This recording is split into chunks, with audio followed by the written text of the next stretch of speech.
Good morning and welcome to Morning Brew. Yes, I was requested by Admiral to go ahead and start a stream, so I decided to go with a later time and start one. And good morning, 47 Yorktown. How are you, besides needing coffee? I'm just finishing up my coffee, so I'm going to need coffee as well at some point.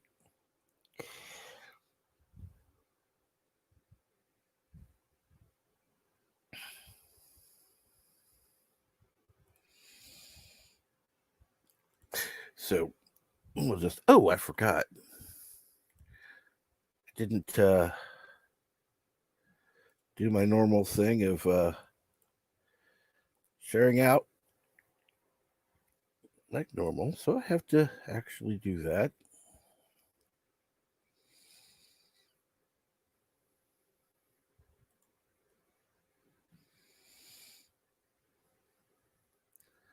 And of course there.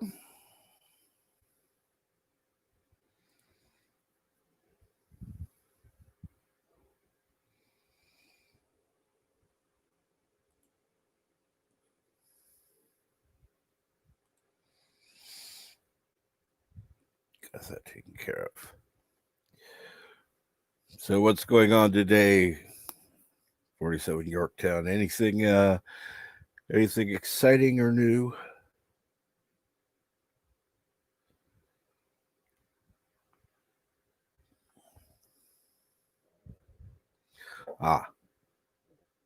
Good, but need coffee, of course. Is coffee made or do you have to make more? Because personally, I just have to get off my butt and go in and get coffee because it's already made. That's why I'm on my.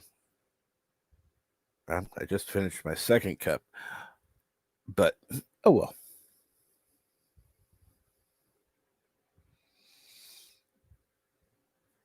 I didn't bother getting coffee when I was on Admiral's program because it's like, it doesn't matter.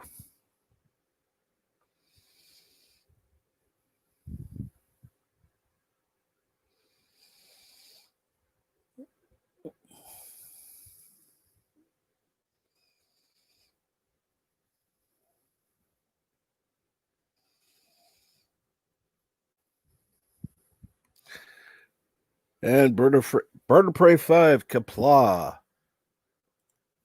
I was actually. Good morning. Hello, world. It's Bird of Prey 5, Kapla. Thank you.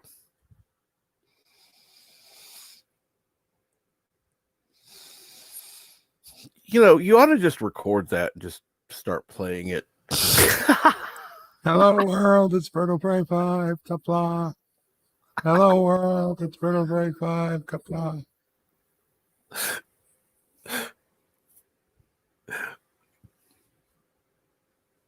Then people will be like, hey, bird's on.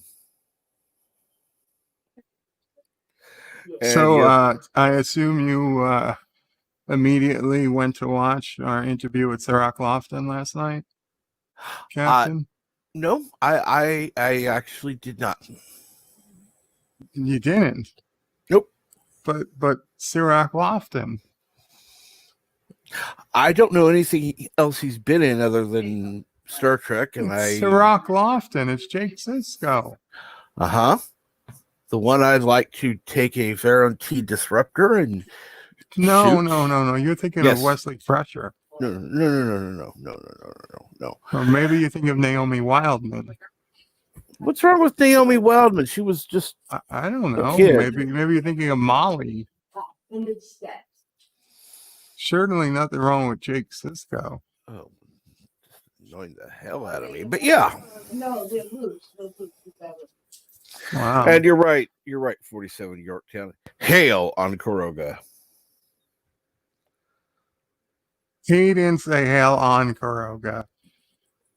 Well, if you could read what I say and leave out the on, I could put it in. Nuh-uh. Says who? Says me. But that's interesting. So your show, your rules, my show, your rules. Everybody show my rules. That's how it works. Just Ah, my rules. That's all you have to shorten it to. but let's see here. Then that would mean that you would actually be in charge of YouTube. My rules. So we could be blaming Bird for all the YouTube problems.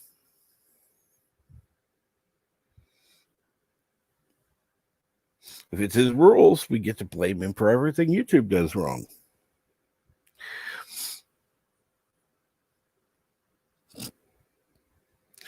So what's going on, Aberjam? I did see you in the chat, but was in the middle of talking to Bird. And Mr. Lundell. Okay, don't understand hatred for Jake Sisko. Absolutely makes no sense. He was just a kid growing up on this space station. Well, to be quite honest, his character was a whiny little bitch. And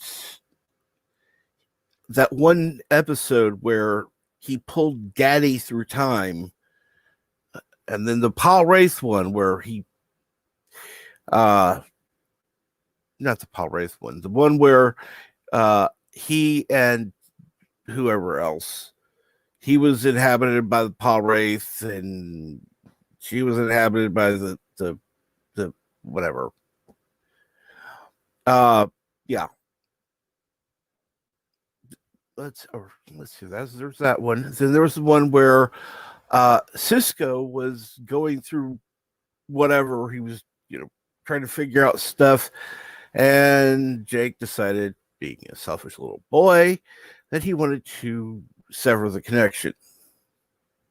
So yeah, don't like Jake Cisco. Never did.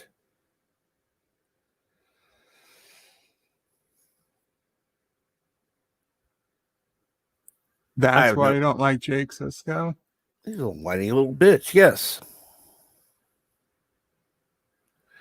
Oh, plus, now I will do this. I will say this. He did act mostly as expected on that one episode where he ran. I wasn't surprised by that. I think most people would, though.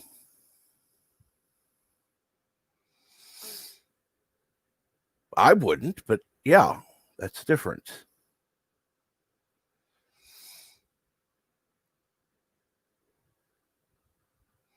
So I don't blame him for that.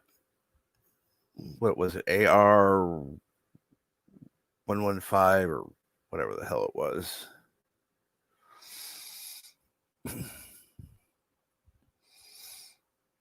But yeah, I think that the character of Jake Sisko was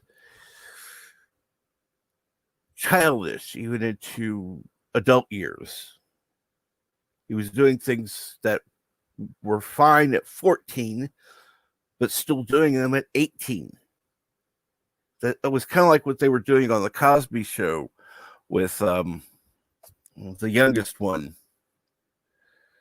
And it was fine when she was 4, but when she was 9, it's like, that's not cute anymore. Captain, I'm sorry. I need a few minutes. Disobey's here. Go. And moving company got here. Yes, you need to take care of that. No problem. Well, Mr. Lundell, you are always welcome to come up here.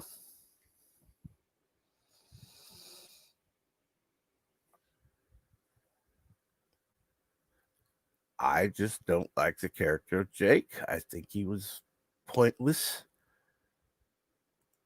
and would have rather seen him accidentally shoved out an airlock. And there you go, Aberjam. I sent the link out.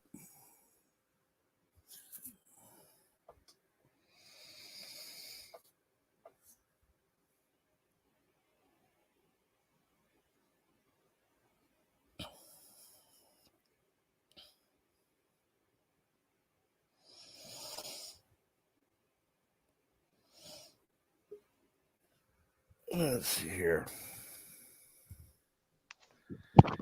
Hey, what's going on, Aberjam? Hello. How's the audio?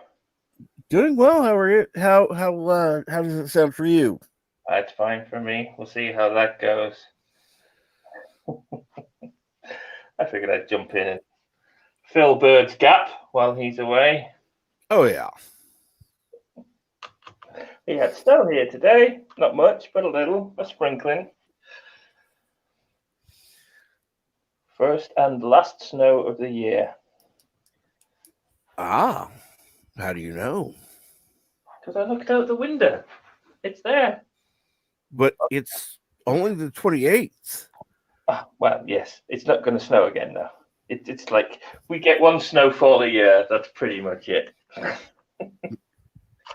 But statistically possible.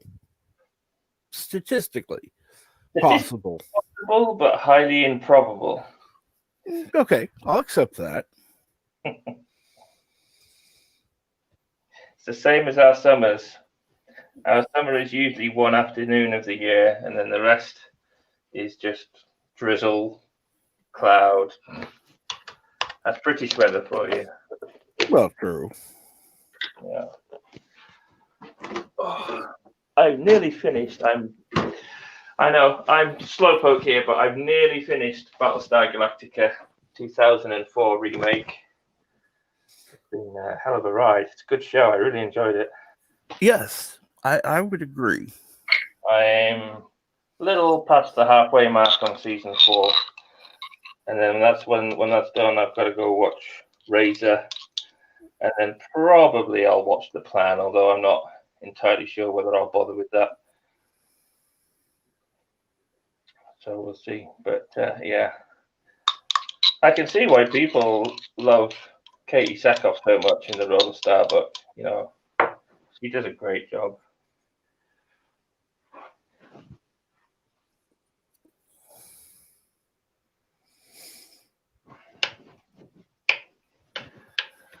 So how was your Christmas on the whole, Cap? Not too bad. I got a couple of things I wanted, and got a couple of things for my birthday that I wanted. Nice.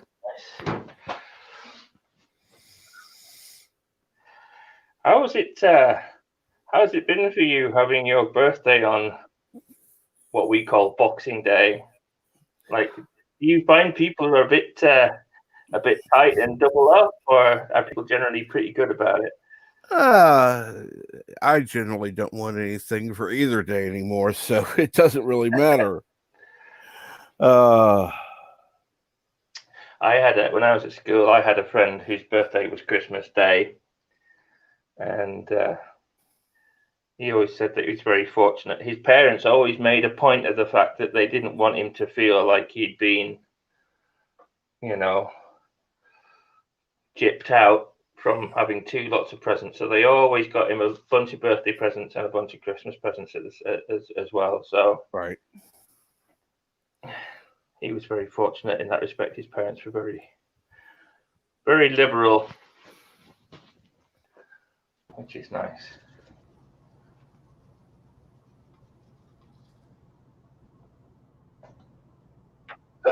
Oh, excuse me. I've just been making my turkey sandwiches. That's right, we have turkey at Christmas here, not ham. Apparently, for you Yanks, having turkey twice in 2 months is a little bit overkill.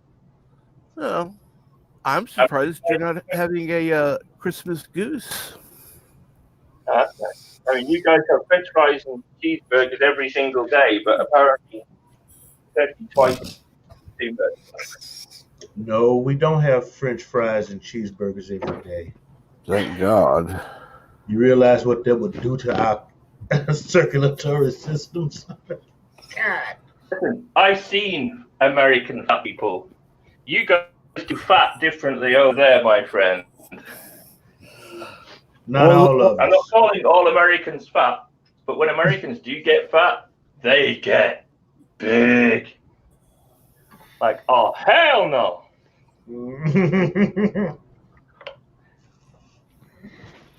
Well, consider the fact that after the Second World War, we didn't have to ration up until the 70s. So, a lot of, so there was a lot of food for us.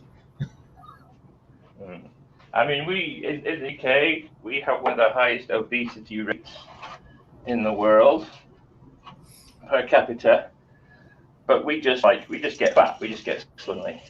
You guys, you're like, if I'm going to be fat, I'm going to do it right. Yeah. Well, if you're gonna do it right. There's Absolutely. nothing wrong with that. If you got a job to do, you better do it right. You gotta give the other fella a hand. Extra points if you know what those lyrics from. No clue. What does it matter to ya? When you got a job to do, you gotta do it right. You gotta give the other fella a hand. Live and let die. Live and let die. Great song. Okay. Oh, okay. Oh, it's been years since I've seen that movie. Good movie too. I think it's probably Roger Moore's best Bond movie, that one.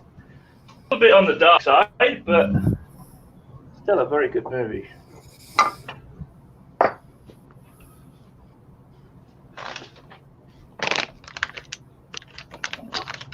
I'll agree with that. Yeah, that was probably his best Bond movie.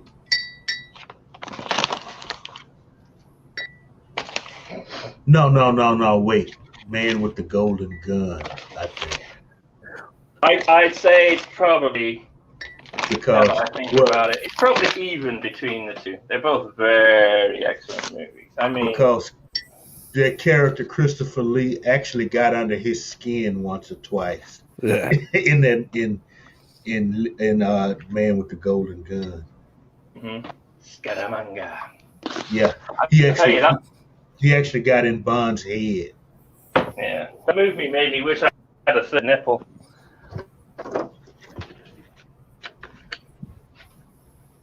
Well, that was a conversation stopper.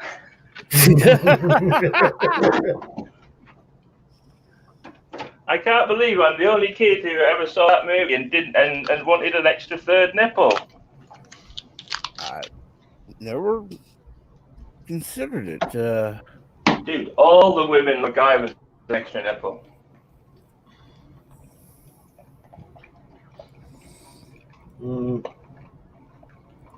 Bet you Scaramanga, women as far as the eye could see.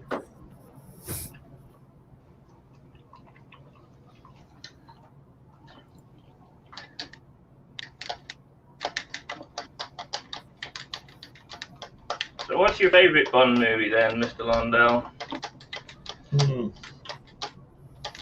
Favorite,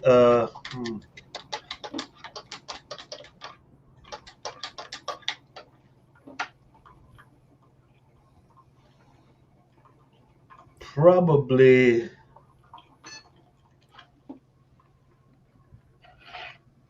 From Russia with Love. Oh, that's a good choice. Knives in the boots, baby. Knives in the boots. Yeah. As I've gotten older, I appreciate Sean Connery's Bond a lot more. Even though growing up, Bond for me was Roger Moore. Looking at Sean Connery's Bond, he was not as gimmicky as Roger Moore. Yeah. I mean, he had the gadgets, but he would just pull out that Walther and put a slug in you. Yeah. One's a little more straight-laced as well. So, more was knew it would happen. No. Am I robot? Yes, just a bit. Okay. Well, I'm going to for it too, but I'll get in chat. Okay. Thank you.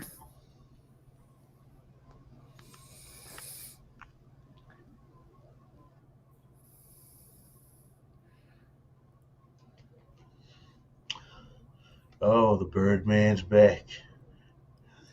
I put him in back. I was trying to Oh, see if that would help to, because I knew he was busy. So it's like, thought maybe just having three people in would keep it going longer with Aberjam on, because,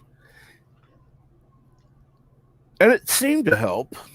So oh, he's having systems problems. He needs to.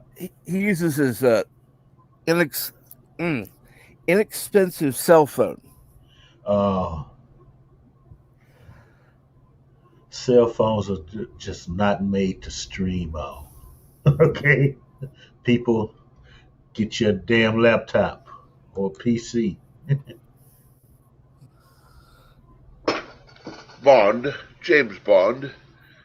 I hear you talk about Bond. I love That Bond. Morning, everyone. good Tim. morning. My favorite Bond movie. I can't really say I have one.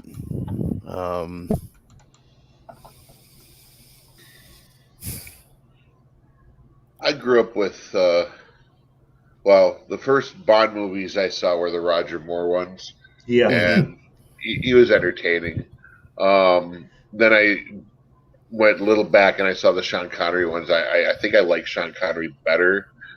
Um, Yeah. but honestly, I think my favorite Bond was Pierce Brosnan.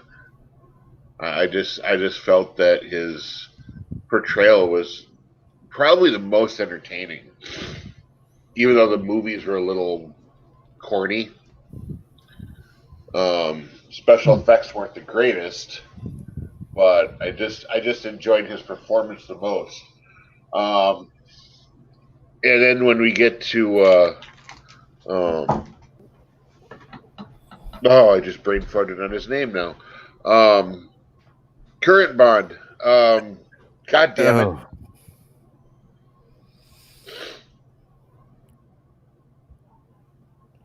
Casino Kissler. Royale Bond. You know, um, I thought I liked him because he showed a more brutal Bond.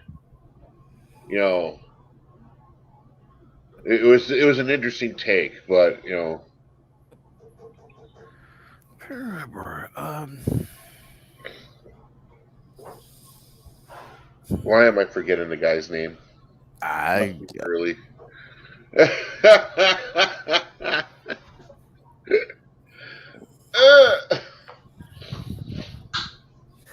Timothy Dalton, No. Timothy Dalton, I know, I hated him as Bond. Craig Daniel. Daniel Craig, that's it. Thank you, Daniel Craig. Daniel Craig. Yeah. Yeah, I gotta say, as Bonds go, Daniel Craig is probably the ugliest Bond. Yeah. I know, not no shit. You know, Daniel Craig Bond was by far the ugliest Bond I've ever seen, but he added a brutality that we'd never seen before, and honestly, it was I enjoyed that, but it's not really Bond.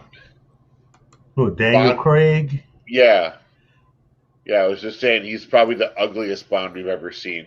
Yeah. But now the movie, I think it was Spectre. That opening scene when all the buildings were collapsing and he was just like feet away from the buildings as they were collapsing behind him, and all the things that led up to that, to me that made him look like James, look and feel like more like James Bond than any movie he ever, than any of the Bond movies he did. Yeah, because that was the kind of stuff you would that was the kind of thing you would see in a Roger Moore movie. You know, Yeah, that I means think I missed that one. I don't think I've seen that one yet.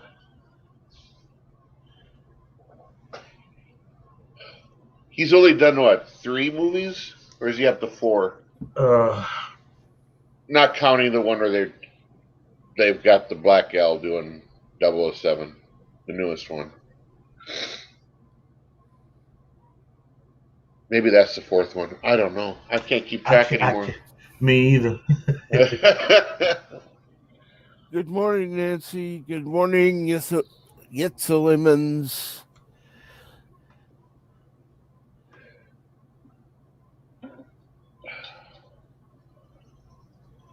Hi, Ligerville. What's going on?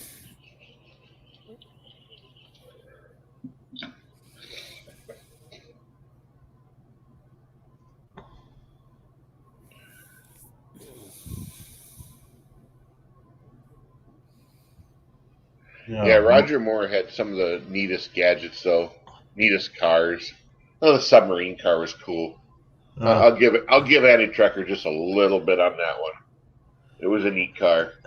Which Not my favorite, but which movie was that? with the God, I submarine, just watched it like last week. God damn it. with the sub car. Yeah.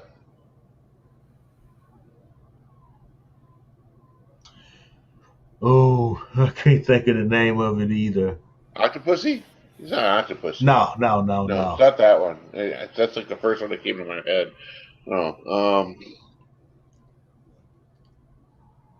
God damn. I'll be right back. I see the damn car clearly in my head. Let's see here. For Your Eyes Only. A View to a Kill. For Your Eyes Only. I don't think so. I know it wasn't A View to a Kill.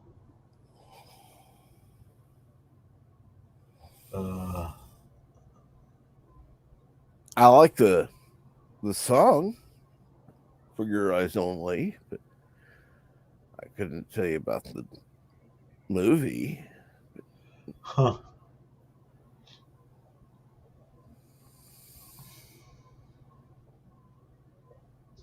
I think it was The Spy Who Loved Me. But if it's not that one, it's The Man with the Golden Gun. One of those two, because those are the 2 movies I watched like last week or 2 weeks ago.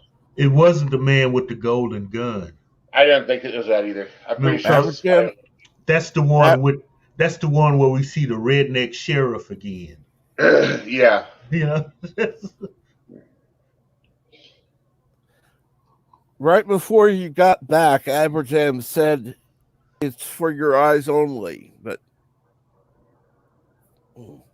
Is it? I remember watching that one a couple weeks ago. But I had like a Roger Moore's James Bond moment a couple weeks ago. So while my friend and I were playing cards, I threw him in. Oh, okay. And yes, he might be right though. Yes, Pluto has a channel dedicated to 007, so that's yes, probably. Nancy, you need to be out of your coffin today. Yes.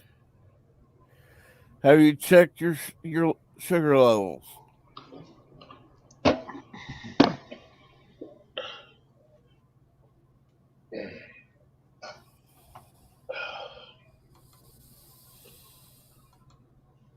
The Spy Who Loved Me. Okay.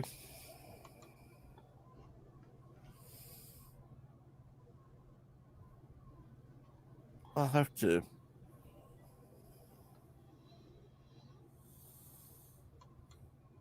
Let's see here now. Go here.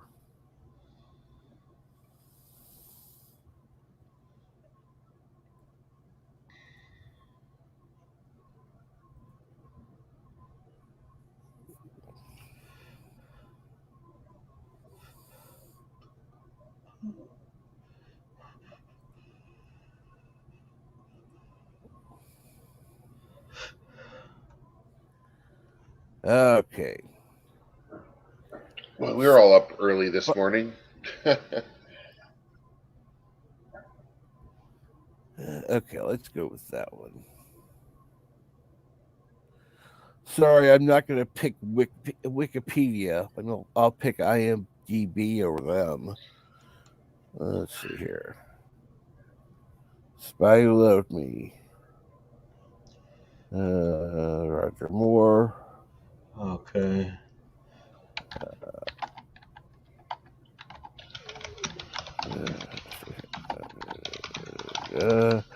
James Bond is back again in his new mission to find out how a Royal Navy It was The Spy Who Loved Me. submarine. Yep. Huh? Yeah. The Spy Who Loved Me. You just type in the Bond film with the submarine car in Yeah. Google. I right did up. that too. Bond subcar, what movie? And it said Yeah. The Spy Who Loved Me in big bold letters. Wait a minute. The car was auctioned just recently? Get out of town. Really? Yeah. 950,000 pounds. Oh no, Whoa. has the Lotus Damn. Esprit has no reserve and is expected to fetch between 650,000 and 950,000 pounds. Wow. Wow. It's fully operational and was used in the underwater scene in 97 or 007. Oh, I can't talk today. After filming, it appeared at various car shows before it was shipped to New York and kept in storage. Yeah. I wouldn't mind having his Aston Martin though. Oh, I would love that. I mean, because that was to me that was the ultimate spy mobile. It had everything, you know. The old ones or the newer ones? The old, Oh, no, the old one, the one that they blew up in one of the Daniel Craig movies. Yeah.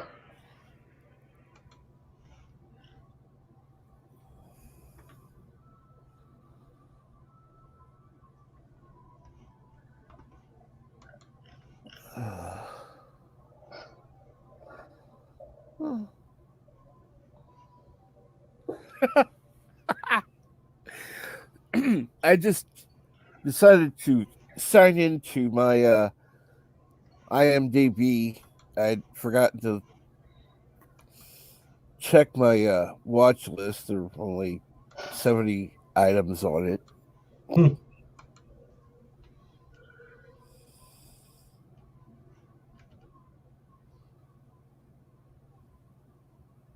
Let's see here now.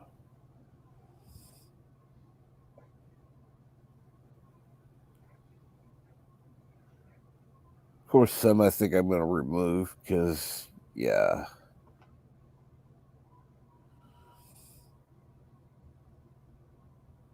But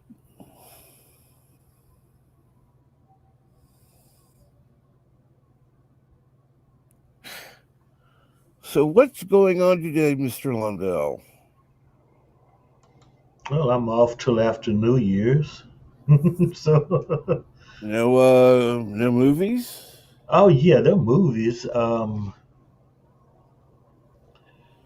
Today, what do I have? Let me check. I can't remember the title. Today's movie is to thunderous applause.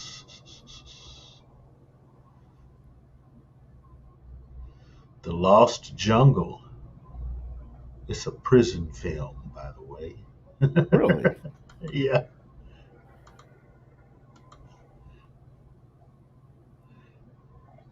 That's at 11 Central, Mr. Lundell's Groovy Movies.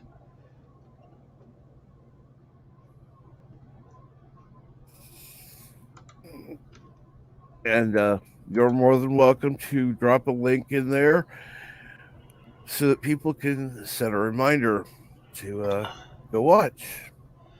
Oh, okay, I will do that.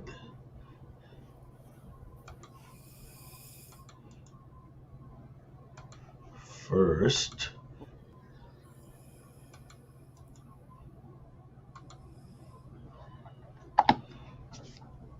What is he up? Oh boy.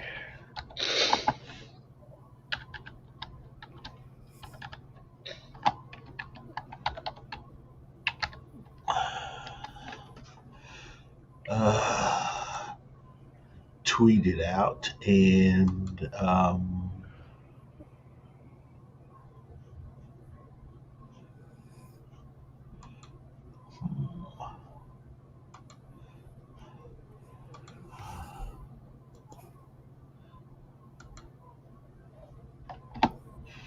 and there's the link.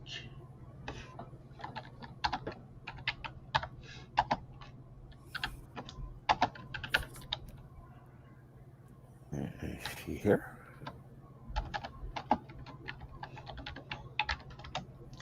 In case anybody wants to watch and participate in the chat on an old prison movie. It'll be fun. Oh, I'm sure it will. Oh, I don't know if I've ever seen it, but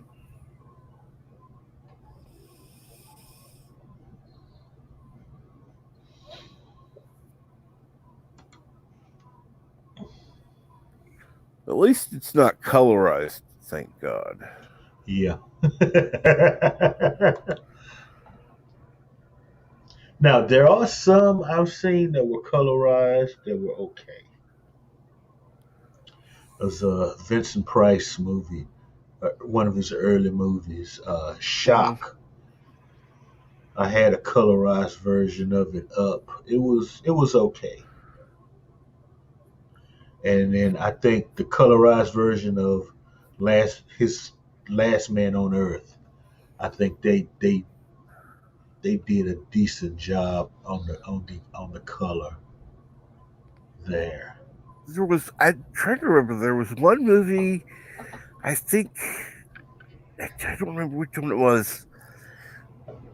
It was being restored, and it was easier for them to colorize it than just restore it to grayscale for some reason. Or Huh. that was the excuse. That was the excuse given. I don't remember what movie it was though, but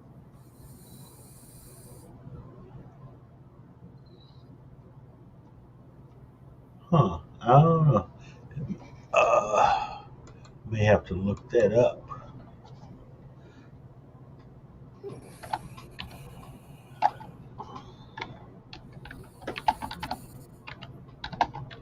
tonight it's been years since I heard about that, so I have no recollection what it was. But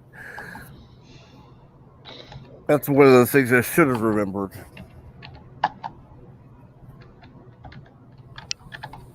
And it could just be total BS. I don't know, but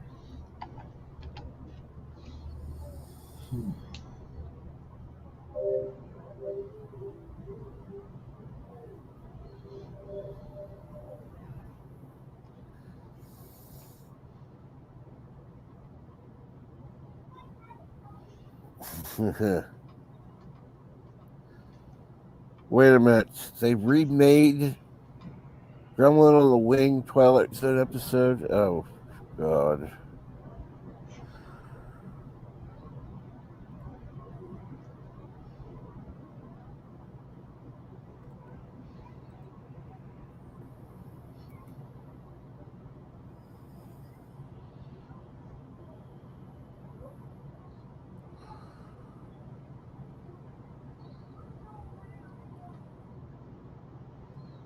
Hmm.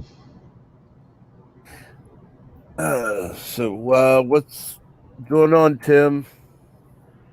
Not much. I'm just kind of perusing YouTube right now. Anything interesting to note? No. I was just earlier watching Drunk 3PO had put out a video about Star Wars Theory being ridiculed by Pablo Hidalgo because Star Wars Theory had an emotional reaction to Luke Skywalker in the last in the Mandalorian episode. So Star Wars Theory kind of cried in this video. He was kind of brought to a little bit of emotional tears, Right. which, in my opinion, is a little silly, but, everybody's going to have some different reactions and Yeah. stuff. I get choked up in movies and certain things, but, Pablo made like some crap comment and then put it in his header, which drew the ire of some of the fandom menace, more I should more or less. So it's just it was kind of interesting. But I made a comment on Star Wars Theories video just saying, like, dude, Pablo Hidalgo's a douchebag.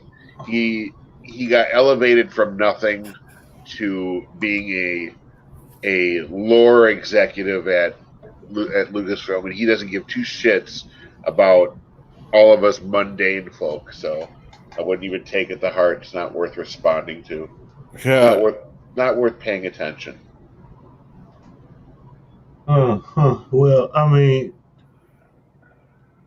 the sad thing is, these people don't realize that you're insulting the people who paid to see this crap. Yeah, they're biting the hand that feeds them. Yeah.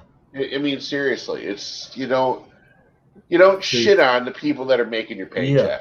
Because even if this COVID thing tomorrow is over and movie theaters and everything are back healthy, and next week all the movies come out and nobody goes to see them, okay, Hollywood's in deep shit. Yep. Even if the economy is great, if if if nobody goes to see one single movie for like 1 week, whatever there's out, they are screwed. Okay, and then these little arrogant fucking kids that are running things now. Okay, you think we are harsh on them for criticism? Go back. I'm no. There's some Rex Reed videos somewhere on YouTube. That man could trash the hell out of a film.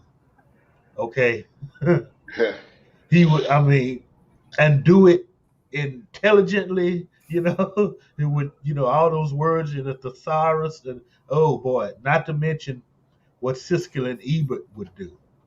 See, and these guys, they still in their day they would trash a film. But if he wanted to walk in if it was an MGM movie, say, and he wanted to visit somebody at the MGM lot, they wouldn't treat him like trash. Right. They knew it was his opinion, and okay, just next time we got to do a little bit better. And the thing that irritates me the most about Pablo is that he started out as nothing. He basically was, if I remember my Star Wars history correctly, he was like the expanded universe lore master. He was like the guy that kind of, as a fan, had his own little website, did his own little thing, and kind of kept all the lore organized. And I think Lucasfilm took notice and hired him, because of that. And he became popular because of that. He basically got turned into the Michael Kuda of Star Wars. And now his head's so freaking big that he thinks he's indomitable. It's like, no, dude, you're just a guy. You're just some schmuck that they plucked out of nowhere because you just happened to catalog your shit correctly, and they needed somebody to do that. You just got lucky. Mm-hmm. You're So he's doing a job any one of us could do. Yeah, absolutely. With half the education he's got. It was really funny watching him and Ethan Van Sciver go at it, because there was a good 2 or 3 month period where they were making crack tweets at each other. Now he's got his tweets protected, so you can't see his tweets, so you can't respond to him. Yeah, fuck that. Who gives a shit? Sounds pathetic. Oh God, yeah.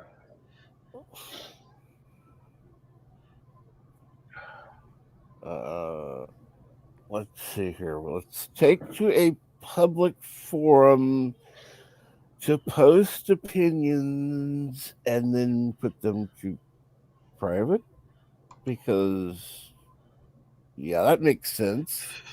Yeah, he's afraid of getting backlash, is what it is. There's a lot of those schmucks that do that, or they're afraid of backlash because they're gonna get their assholes widened. And if you're gonna say something on the internet, have the balls to back it up, or at least take the criticism when it comes. Now, I've been criticized plenty of times. If I don't like what somebody's saying, block. Fine, done. Have a great day. If it's gonna turn into a massive fight, I'll just block the person that's pissing me off. That way, I don't have to see it anymore. I did that on Facebook a few months ago. It was over the riots. When the riots happened, there were some girls that I had on my Facebook page. Well, they're pretty cute. That's probably why they were on my Facebook page. But but one of them was commenting about vandalizing statues and stuff and how it was such a great thing. And I'm like, so you're okay with vandalism? Like, so what if somebody comes to your house and starts spray painting your house? Would you like that? Is that okay? Just because they want to make a political statement? And then her and her friends started calling me bootlicker and shit. And I'm like, really? Okay, so I can see where this is going. So I blocked all of them. And I'm like, I don't need to see that shit. I don't need to deal with those kind of people. No. They don't need to be on my friends list. Yeah. So. I'm just waiting for it. Pretty soon, these studios are probably going to have to hire HR people and force everybody to not be on Twitter if you're going to work for this studio. Yeah. I am shocked that they don't already do that. I really am. I don't understand how. I mean, I've seen people get fired for making the wrong comment about their job on Facebook. Mm-hmm. So how is it these Hollywood people don't get fired for? I shouldn't say Hollywood, but these like Lucasfilm execs, Disney execs, whatever. How do they not get canned? I don't get it. Yeah, I mean, you insulting the people that buy your product. That makes no sense at all. No, I don't understand where the accountability went. And, well, for one thing, I think they believe that they can just depend on China to watch everything they put out, and China's already proven with a bunch of stuff. No, China we are plots not. more movies they put out than any other country I've ever seen. They put out a movie to try and appease to China, and China goes, "Nope, we're blocking that shit. We don't want to see it." So they're failing on that front. And it's so really crap, and the movie is so crappy and ass kissing that Americans won't watch it. Have you seen Wonder Woman yet, Mr. Lundell? No, I haven't. You might just want to skip it. Like LDG, he rented it and put it on his SciTube, and my daughter and I were watching it, and oh man, I mean, it could have been worse, but it could have been a lot better. I mean, it really wasn't good. I mean, it's just it would be worth renting at like the video store for $1. You know what I mean? The All dollar right. section where they got all the old freaking movies. That's where I would put it right away. And just shove it in that section. Have a nice day. Because it sure wouldn't have been worth going to the theater for it. The pretty much the theme of the movie is, and I figured it out. I had to figure it out. Ethan Van Sciver couldn't figure out what certain scenes of the movie meant, and I figured it out. So, like, the beginning of the movie starts out with 7-year-old Wonder Woman competing in an athletic race with full-grown Amazons, and she still comes out ahead somehow. But what happened is while she's ahead of everybody and she's beating everybody and she's ahead on the horse, she's like gloating, she's got looking back, seeing where they're at, doesn't see the tree come, the tree knocks her off the horse. So now she's got to try and catch up with the horse. Well, the horse passes 2 waypoints that indicate that they made it to this certain area, and so she finds a shortcut to get back on the horse and try and finish the race. And when she gets to the end, the general chick, I'll just call her Princess Buttercup because that's who the actress was in The Princess Bride. Princess Buttercup pulls her aside and says, "You can't finish this because you cheated." And she's like, "How do you know? I can win." It's like, "No, you cheated. You took the shortcut." So the movie is about shortcuts because throughout the rest of the movie, people are making wishes, and the wishes are coming from a version of what's called the monkey paw. Now, I don't know if you know anything about. You know what the monkey paw is? What it is paw, like theologically? Yeah. It grants a wish, but it takes something away. So in this case, the monkey paw will grant your deepest desire, but it'll take your most valued possession. And Pedro Pascal, who's playing Max Lord, I believe his name is, who I guess according to some people is their representation of Trump. I honestly didn't see that because the guy was a failed or a failing entrepreneur, and Trump has never really been a failing entrepreneur. Even when he claimed bankruptcy, he was never really failing at anything. So I didn't see the correlation there. But Max Lord somehow knows about the monkey paw, gets it, and then he wishes that he was the monkey paw. So now he can grant the wishes around the world and then gain the people's most coveted possession. And it's really. What did he lose? He was losing his health and for some reason. Yeah, it really was a convoluted thing. But basically, the whole theme of the movie is don't take shortcuts. That's really what it is. That's what I got out of it, and I'm like, okay.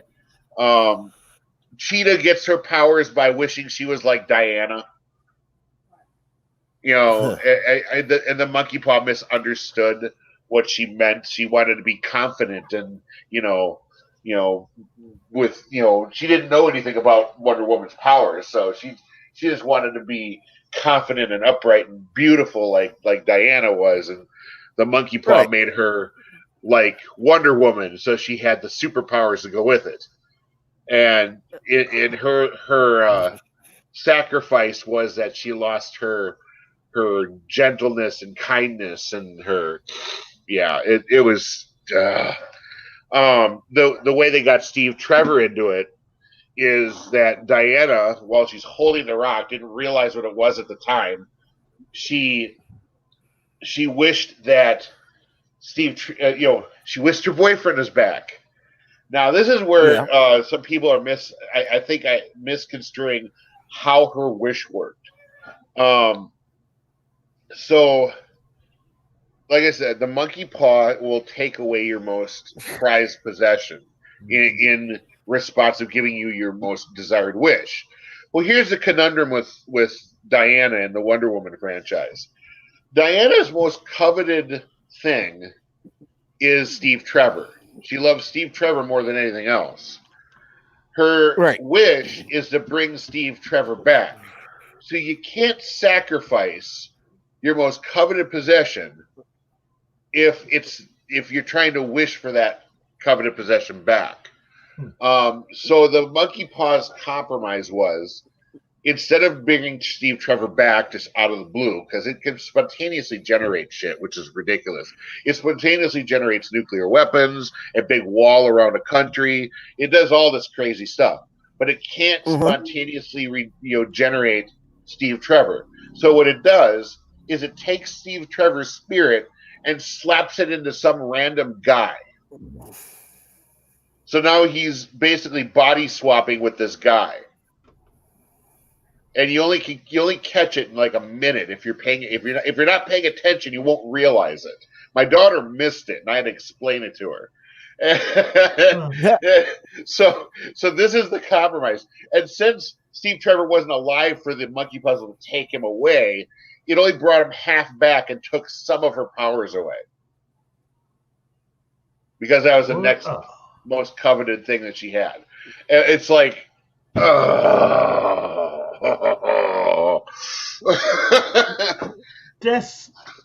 that movie's stupid. It certainly is. Okay, now Wonder Woman, the first female superhero. Okay, and that's what they do to her. Yeah. Oh, that's not the worst part. I love watching your head explode. It's funny. Okay, everybody, do yourself a favor. Go find the television series. Okay, watch that. Leave this shit alone. I love the old television series. The 70s one with Linda Carter. Yeah, oh God, yeah. Watch that. It was a fun show, especially the Second World War episodes. Okay. So here's the worst part. This is the worst part for me about the whole movie, because a lot of this other stuff is just, to me, it's still superficial. They tried making just a quick movie. There wasn't a lot of thought involved, but apparently the writer thinks that everyone in the 80s, every man in the 80s, is a cat-calling hyena when it comes to a pretty girl walking by. Like there's at least 3 scenes where guys are either fawning over Diana or they're fawning over the girl that becomes Cheetah later. Right. And it's like, I don't know about you guys, but my mother didn't raise me to act like that. Same here. No, my dad, before he died, might have. But my mother and my stepfather, no. I was raised to respect women, respect other people, not to go, hey, baby, you want to go? I'm like, no, I'm not that kind of guy. And this must have been written by a lesbian. I don't know. It was unreal. There's like 3 scenes of it, and it's so injected into the whole movie. It just blew me away. I'm just like, you got to be fucking kidding me. The other thing that jarred me is, okay, Steve Trevor's back. He's inhabiting the body of this guy, and they got to get to Cairo, okay? And they got to get to Cairo fast. So Diana has access to the Smithsonian Institute. Sweet. There's planes at the Smithsonian, and it's even attached to a small airport. Okay, I can accept that to some degree. Although I don't remember an airport being by the Smithsonian, but I could be wrong. Well, no, actually, I think there is. Is there? Okay, I don't know. I've never been there. They did that there. in one of the Transformer movies too. Okay, so they go outside and they find some planes, and Steve Trevor's just going, "Oh wow, ooh, ooh." He's all cool about it. They walk up to an F-111, get in the F-111, and Steve Trevor instantly knows how to turn it on, flip all the right switches, and get her going.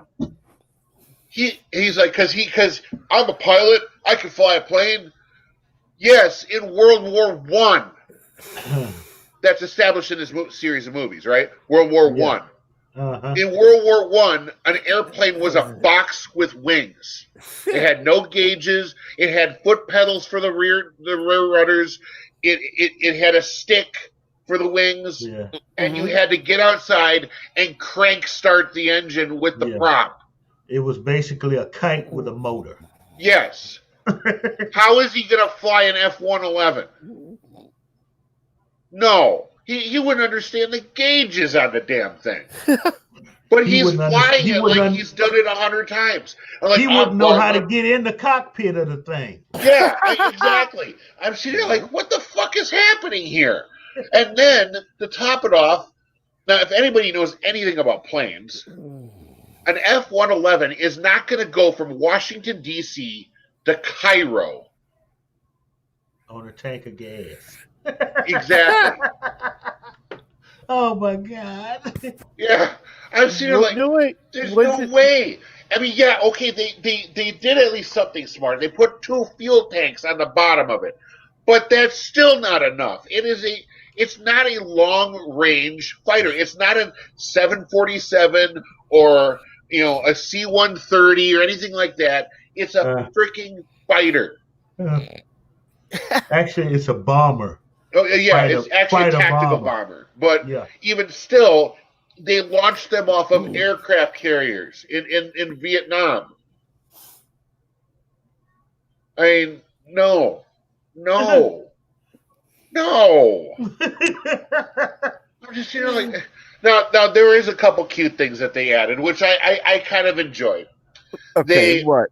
They actually made the plane invisible because Wonder Woman was channeled some of her godly powers, her demigod powers, into making a sphere of invisibility around the plane. So okay, we got the invisible jet.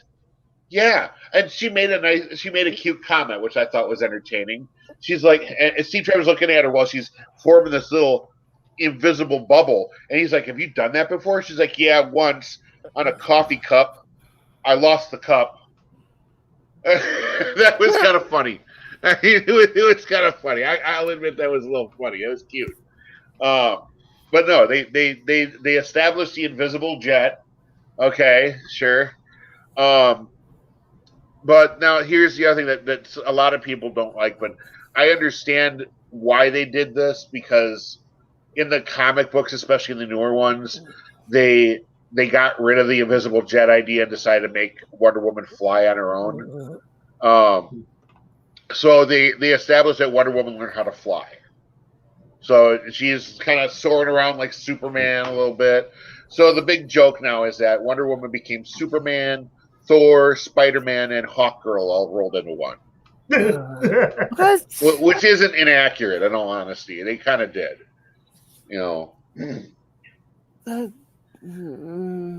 Yeah, she's using her lasso, her golden lasso, to like swing around like Spider-Man a lot in the movie. Yeah, it's what? Yeah, That's not what she did with that lasso. not really. No, not to my memory. Yeah, no, she put that on you. You were compelled to do what she said. Well, she can still do that. She does that too with the thing, but yeah.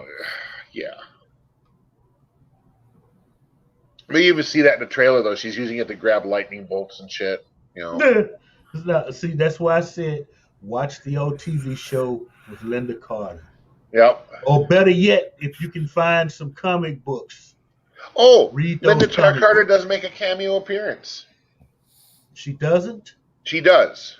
In the credits. Now, what I think is funny is LDG was he skipped the credits to the end because we heard that there was a post-credit scene.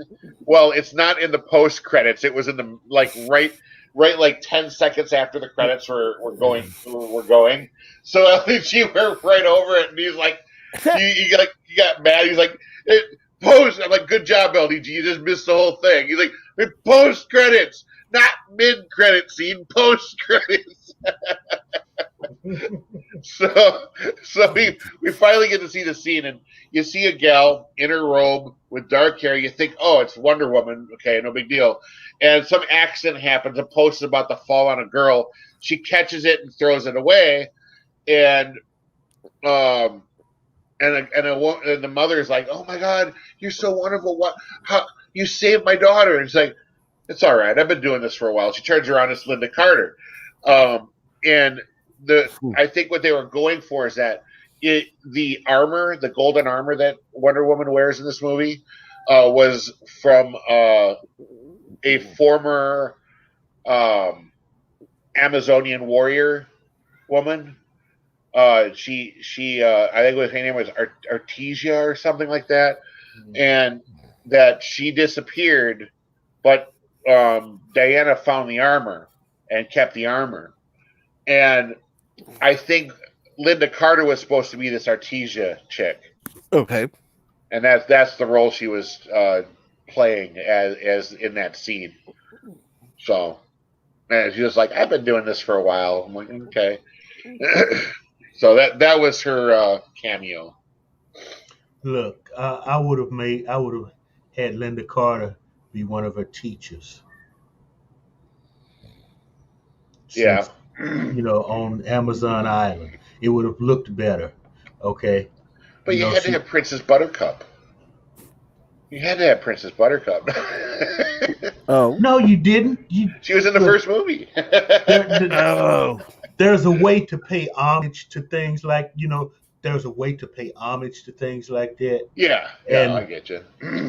it would have been I think better she should have if been the mom. I think she should have been yeah, Diana's mother. That would have been or cool. or Because some teacher, have you somebody ever that's watched? actually giving her some I don't know how good much you guys advice. watch like cartoon shows or stuff like that or anime. Back in I think 2011 was it? There was a Thundercats remake on Cartoon Network. It was anime oriented, but it was really cool remake. I really loved this show. In fact, I picked it up. But the guy, Lionel, is a younger cat, a younger lion cat. But his dad is the king of Third Earth, and his dad's voice is the original voice for Lionel from the original show. Really? Yeah, and they asked him specifically to come back and play the role as Lionel's dad. And he's like, yeah, and Wow. you can't mistake the voice. I'm Lionel. You can't mistake that voice. I like that. That's cool. that was awesome, and the show was great, and the show had some really good episodes with a lot of feels, and like one of my favorite episodes is they're walking through this giant briar patch kind of thing. They're trying to dodge the Mumra's armies, and they're trying to sneak through this briar patch kind of thing, and they meet these little leaf people, and these leaf people have a lifespan of 1 day. So you get to see the life cycle of one of these leaf people who befriends Lionel, and he just grows old and dies right in that manner. And the whole message of it is that you need to grasp onto life as it happens, and because you don't know how long you're going to last. The message is a fantastic message, and it's a great episode because you just see this lifespan of these leaf people. They have little podling seedlings that grow and turn into kids, and then they grow old, and then they die. And in the end of the episode, all the cats are kind of crying and weeping because their best friend grew old and died right in front of them. But to him it was a full life. He had a full life of adventure with Lionel. So it was just a really neat aspect of their lifespan versus our lifespan. Our lifespan is like we live 100 years versus a race that lives in 1 day. Their whole lifespan is 1 day. So it was really neat episode. And that's the kind of stuff that they had in that show, and the reason it didn't last a second season is because of toy sales. It didn't grasp toy sales, which it just sucked. But the show was fantastic. I'm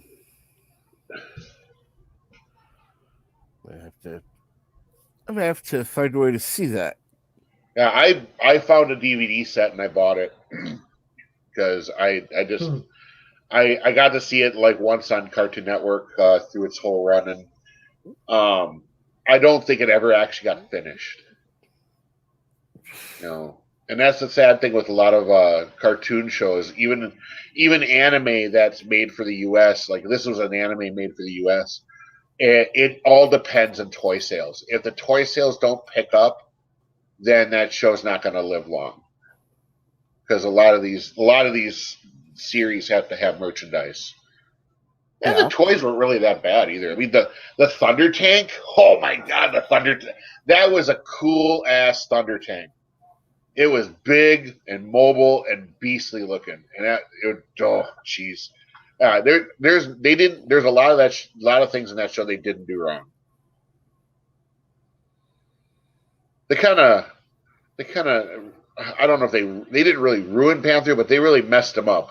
I and by messed him up, I mean like he lost his arms in an episode, and then um these giant or these teddy bear robots had to build him new arms, and like so they basically made him cybernetic arms, and they screwed up with the arms, so the arms were like going nuts, and he's like, "No, what the hell? I'm gonna kill all you guys,"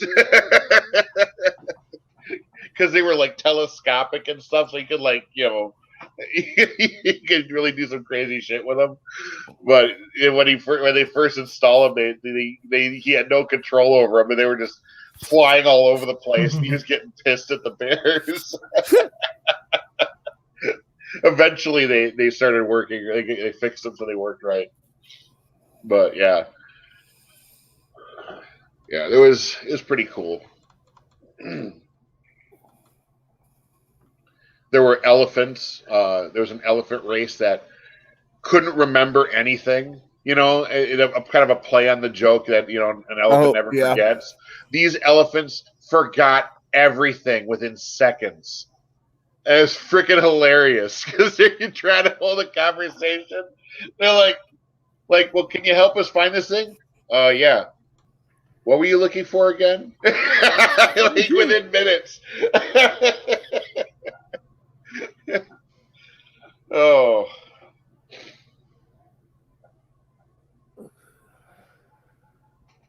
yeah. Oh.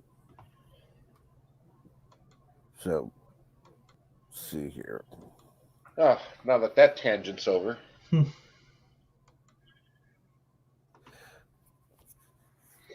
So, Bird, you got anything coming up today? I gotta use the bathroom. I'll be right back. Go for it.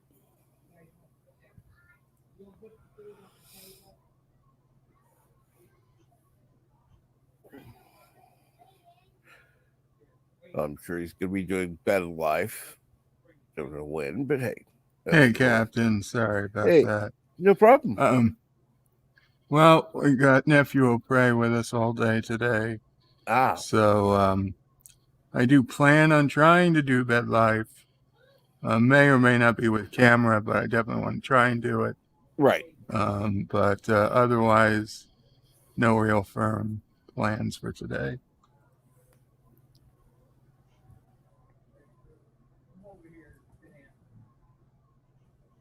You mean other than spending time with Charlie? Yeah, and our first time really watching Charlie any length of time without Sis O'Prey here. So right. we're going to have to figure out how to do things. Yeah.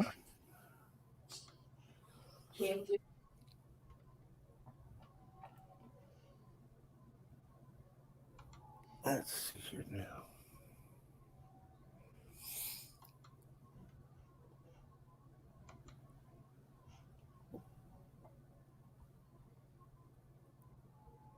Okay. Oh, I forgot.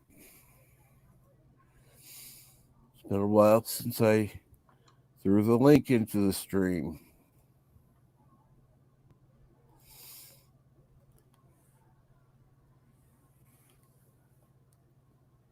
And Immortal Technique, how are you this morning?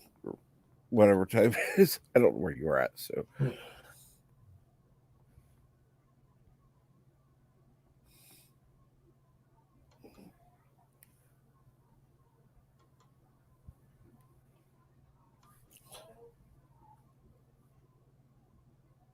Let's see here now.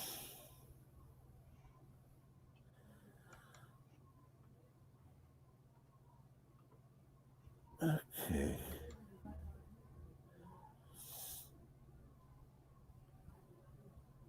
Well, that's great. Just watch when I get this up. So, let's see here. What does anybody have any plans for the new year? Anybody going to celebrate New Year's this year at all, or just kind of do whatever the hell you do that this year, type of thing?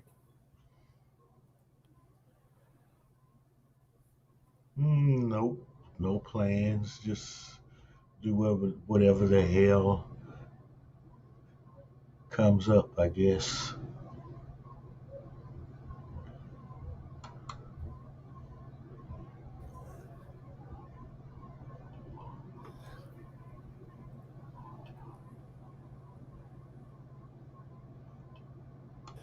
It sounds like a good plan. I wonder who will be having any special streams for that day, because that would seem like a good day to do it. You either New Year's Eve or New Year's Day, depending on what you're doing and when you're on. Yeah, definitely leave a, if you're watching this later, leave a comment if you know of anything going on New Year's Eve or New Year's Day. That would be a good time. Yeah, be good to do some other places to check out. Spread the word, help the community. Because I haven't heard anything special. I would ask Bird, but he's currently busy. Do you have anything special for New Year's planned, Mr. Lindell? Any special movies on, or? No, nothing to think of right now. It would probably dawn on me, you know, a little bit later on, to try to do something special. But the thought hadn't really crossed my mind. I've just got a few days off. I've been enjoying them. Good. It's always good to enjoy time off.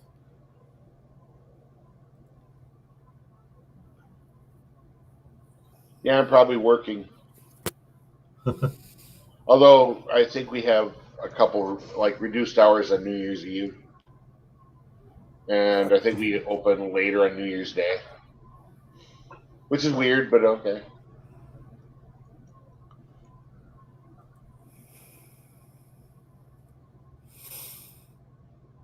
Good old Subway.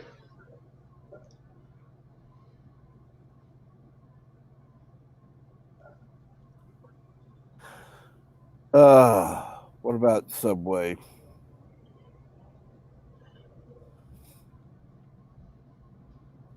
That's where I work. Oh, okay. I'm sorry, I didn't know. I never asked. That's why I make so many Subway jokes. I should have known. I know. I haven't had enough coffee this morning. I mean, my best one on Enzo's stream. The chat got a little racially oriented, and I like they were talking about privilege a little bit. I'm like, hey, I do my part. I am the guy that's actively trying to have white bread changed into privileged loaf. Okay, I'm sensitive to it. And all three guys started laughing. It was funny.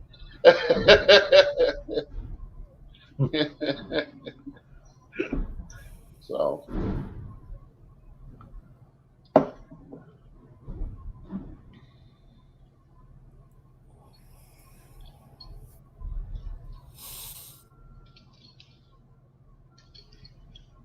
Got nothing bad to say though, man. Subway's treated me pretty good. Well, I have had some bad experience with Subway, but overall, I would say good. As an employee or as a customer? Customer. Well, that's bound to happen because they employ a lot of kids, and kids don't always know what they're doing. But as a company to work for, I mean, I've had very little complaints. I mean, considering I've worked at so many different places in my area, and my average runtime at a job is a maximum of 3 years. I've been at Subway for almost 10 years now. So they could put up with me for that long, cool. And the sad thing is I've made more money per hour at Subway than I have at any other job I've ever worked at, and that includes factories here. Yeah. And that's disgusting. Yeah. I don't mind saying how much I make an hour. I make around. Nope. Don't want to know. Oh, it's not a big deal. I don't care. But just because, I mean, it doesn't matter because like there's people out there making a lot more than me, right? And there's a lot of people out there making less. It all depends on the wages. And I'm an assistant manager, so I climbed up the tiers, and our company starts at $10 an hour in my area. Right. So I don't know what that would be in comparison to, like, say, your area. But I mean, in this area where I think minimum wage is $7.50, it's not bad.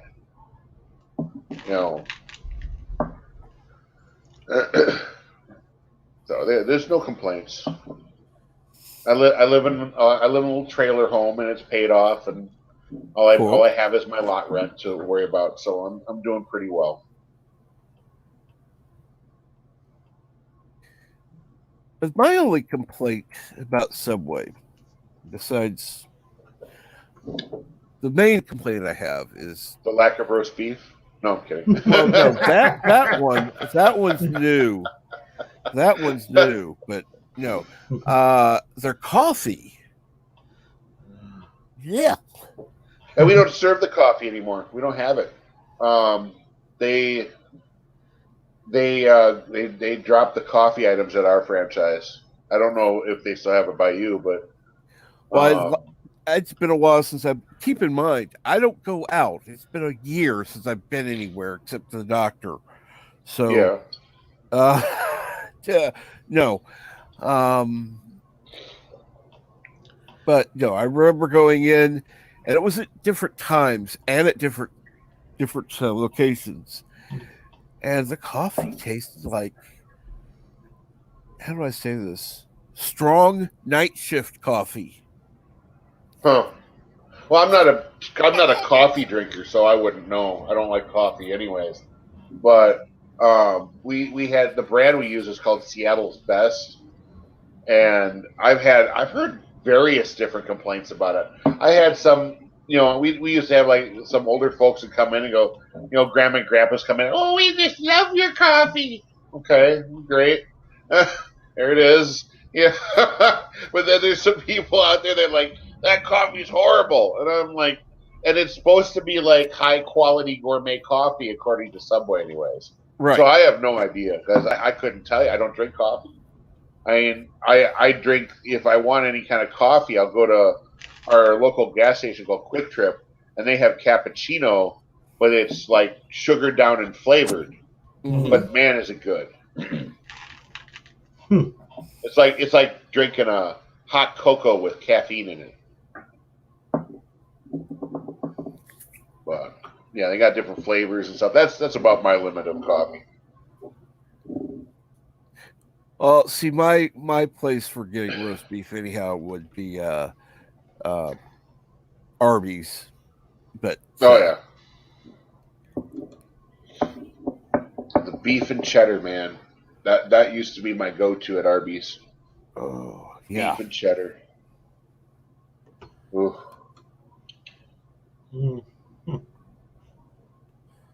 It's really weird too. We had an Arby's at our mall, then that shut down, and about a year and a half, maybe 2 years later, a new Arby's sprouted up over by our DMV area. So now we got new Arby's, but it's way out of the way because I mean,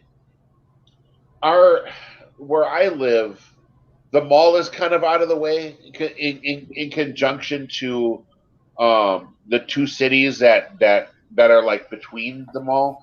So we've got Onalaska and La Crosse in Wisconsin here, and they're kind of like the Twin Cities in a way, like kind of like Minneapolis and St. Paul. They're like right smack next to each other, but it's just the populations are different.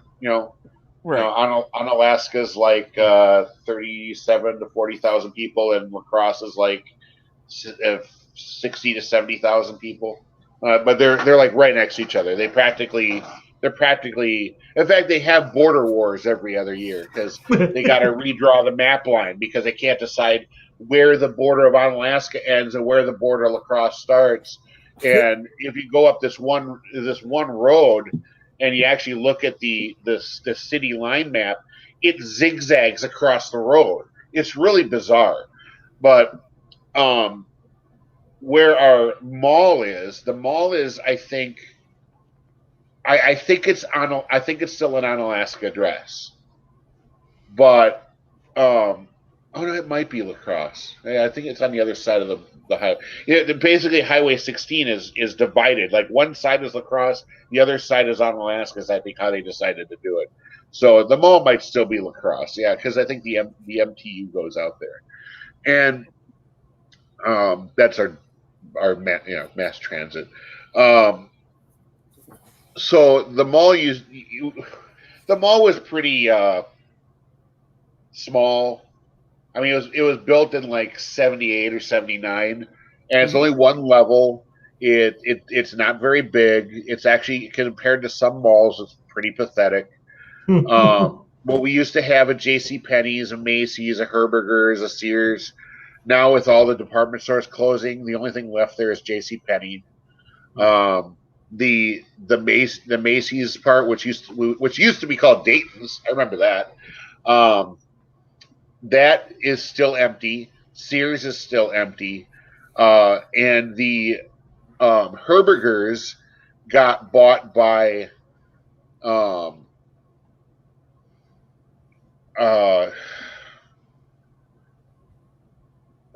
military hospital. Oh, god damn it! My brain just freaking failed me today. I can't wait to go to work. Yeah, so it's basically a vet clinic now, and the rest of the mall just has the smaller stores like the Buckle and um, Bath and Body Works, stuff like that. Like, so there's a GameStop in there, and my favorite popcorn shop is in there right in the middle. They actually have the premium location, which is cool.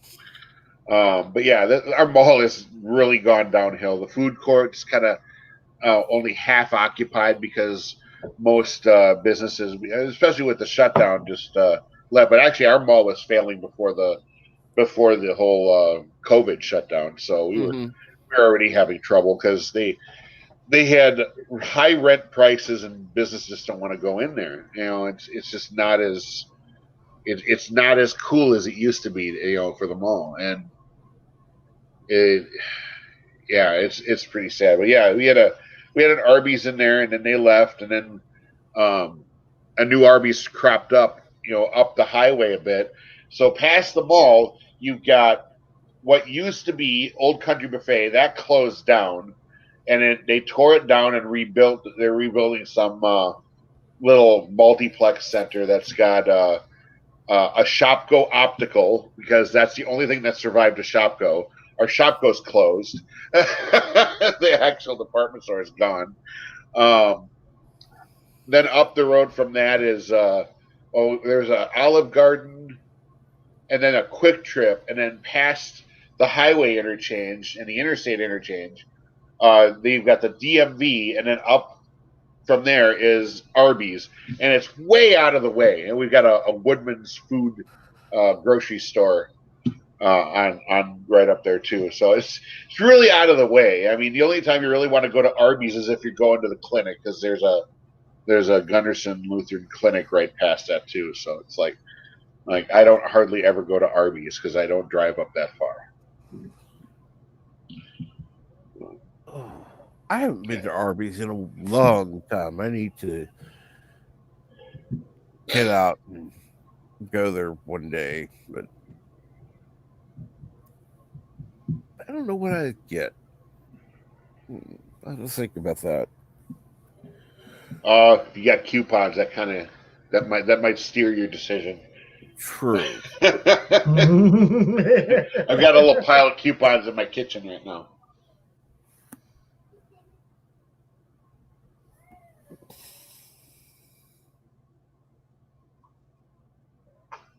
The Subway finally started putting out coupons a few years ago.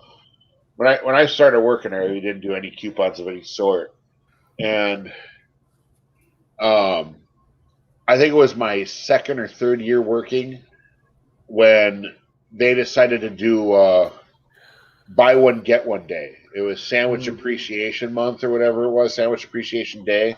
Yeah. And Subway's big thing was to get you buy one 6-inch, you get a second 6-inch. And we had that day from opening till close lines of people out the door.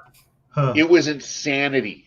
The entire day. We, like, a lot of us were working 14 hours making sandwiches, no break, no chance to, go take a piss or get a drink of water. A lot of us were mad as hell because it was lunacy. And the one bad thing about Subway is that they like to have minimal staffing. So most stores have three people working. Yeah. And then you get the new crew comes in for the evening shift, and that's to save on productivity. So, and it kind of sucks, if you're really busy, But at that day we had our normal 3, plus we had like 1 or 2 other people, and then we had our regional manager was working at our store, trying to make sure that we had food to give, to make sandwiches, because we were going through stuff like crazy. It was insane. And when I talked to other employees from other stores, they were like, "Yeah, if that happens again, I'm quitting." like if that happens again, I'm out.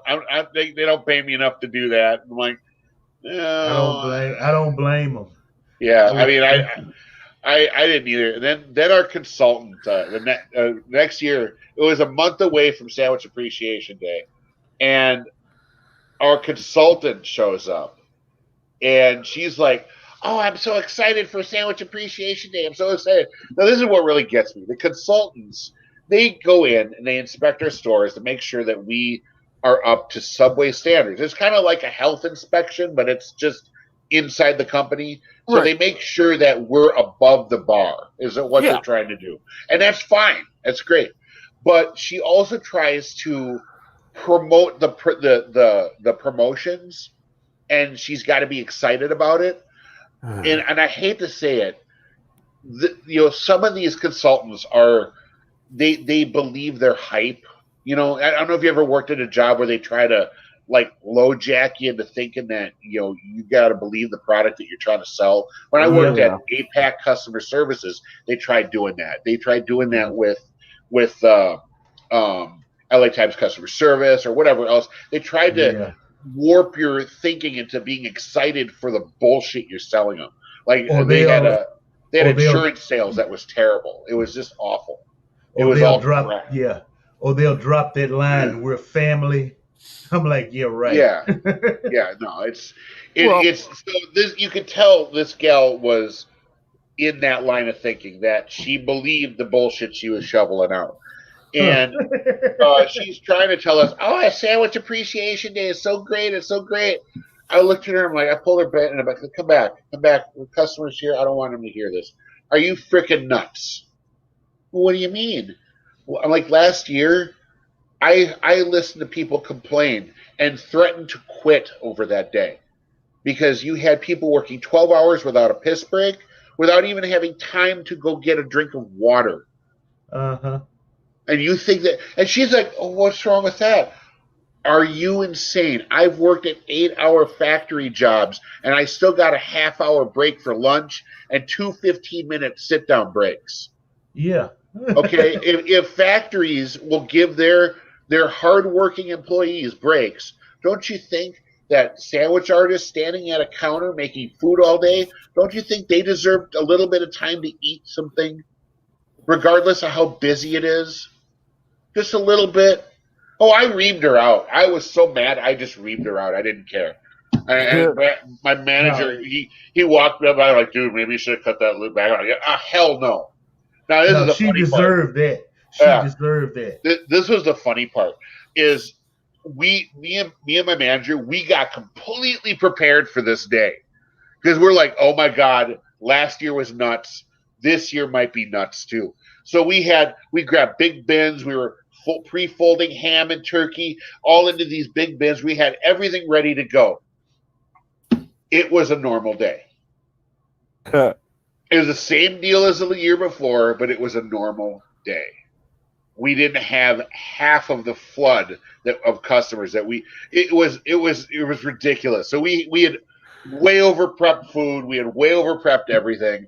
And now we had to try and run all this food out just so we it was really sad. And Brad looks at me like, I don't know what's going on. And I'm like, I could tell you why this isn't happening. He's like, why?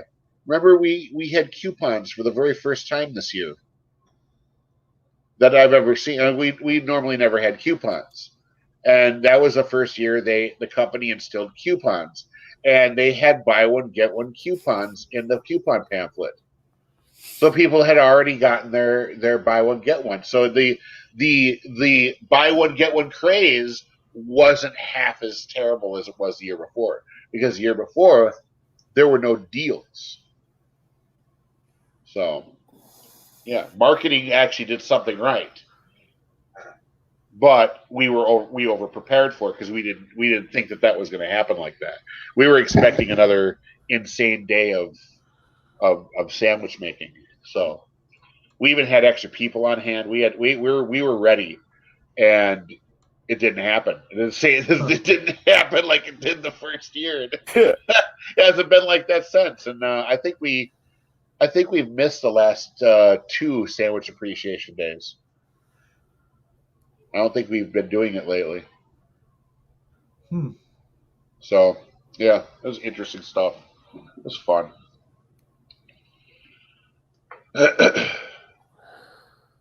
I did get a consultant one other day, and I told my regional about it. He looked at me like, what? He's like, yeah. He just laughed. He's like, that's funny. I'm going to use that. So one day she's talking about how she's excited about our upcoming programs and our upcoming like advertisements. And I looked at her, I'm like, just out of curiosity, I'd really like to know what the motivation is behind your excitement. And she looked at me like completely confused, like, what? Like, well, what motivates your excitement? I mean, what's in it for you? Because you don't really work for Subway. And you're just, as someone who inspects our stores, I really would like to know the motivation behind your excitement for our advertising programs. She had no answer. She had no clue what to say. I stumped her. No, that's because that line about I'm really excited is just a line. Yeah, exactly. I just called out the BS, and she's just like this is where, like, if you ever heard any of like the Fandom Menace talk about NPCs, non-player characters, that's exactly what she is. Yeah. She reads out a set of lines, she reads out a set of things, and she's trained to be excited for something that doesn't even affect her at all. She's not really excited. The Yeah. idea is to get you excited. Yeah, exactly. See, that's the whole goal of that. And Yep. I'm like that too.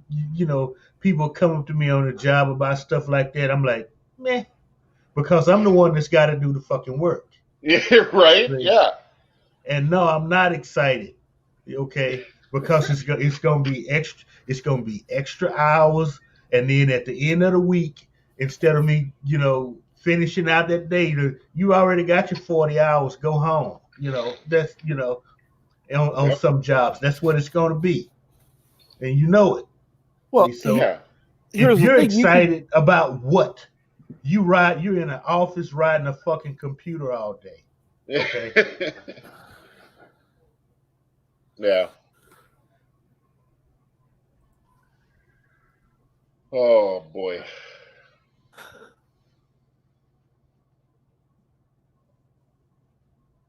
well, I mean, it's easy to fake the hype. It's like, hey, it's just da da da da da. And then after you're done, just go, oh, thank God that shit's over. Because it's, no matter how long you're doing it, whether it's for a few minutes or a few hours, it's basically acting. You're playing a role. You could be excited because you're getting paid to act. To act. Yeah.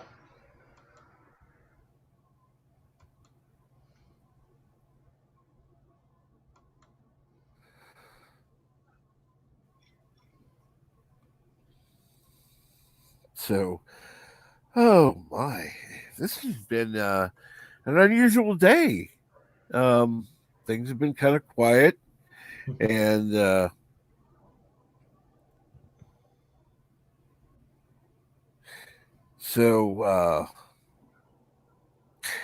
anyhow, let's see here. I did start an hour later, but I think I'm going to go ahead and call the stream now. Loki should be starting soon. Everyone have a great day, and if I have a chance, I may stream later. But thank you, and thank you for coming to Morning Blend. Have a great day. Been fun.